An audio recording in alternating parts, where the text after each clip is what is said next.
Hello and welcome to Maths with Jacob. This lesson will focus on addition and subtraction worksheet. So this video presents a worksheet on the topic of addition and subtraction where we use the number line to solve these examples. Now these might seem a bit simple here at the beginning, but the reason we use the number line in these simple ones here is we can learn how to do these more complicated examples here. So if you're not sure what to do, especially when you get to these more complicated examples, there is a lesson on this very topic, and on the next slide you'll be directed to click on a link, and the link will take you to the lesson and it will explain how to do all the examples. So for the first example here we have 7 plus 3.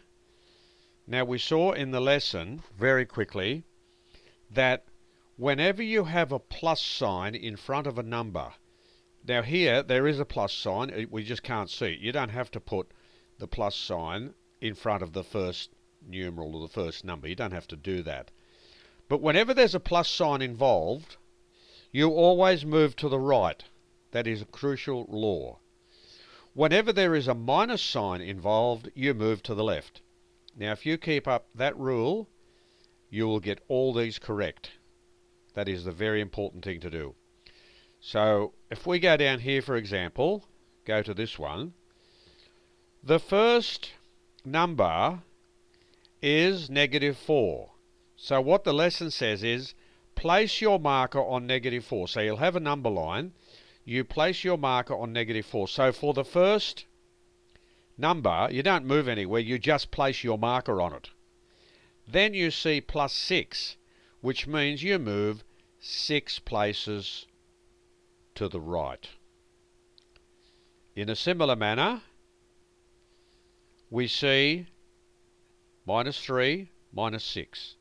You place your pencil or marker on -3 on the number line, and you move 6 places to the left.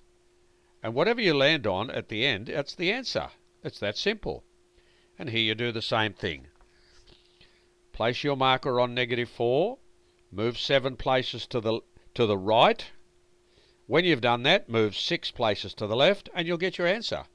And it's the same here. No matter how many digits you have, start at -2, move 3 places to the left, another 4 places to the left, and 1 place to the right.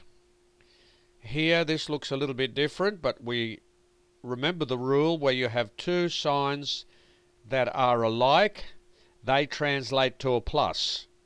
So that's really 6 plus 3.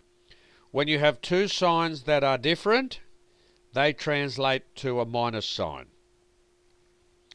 So, I repeat, if you have any difficulties, just go to the next slide, click on the link, it will take you to the lesson, and it will explain how to do all the examples.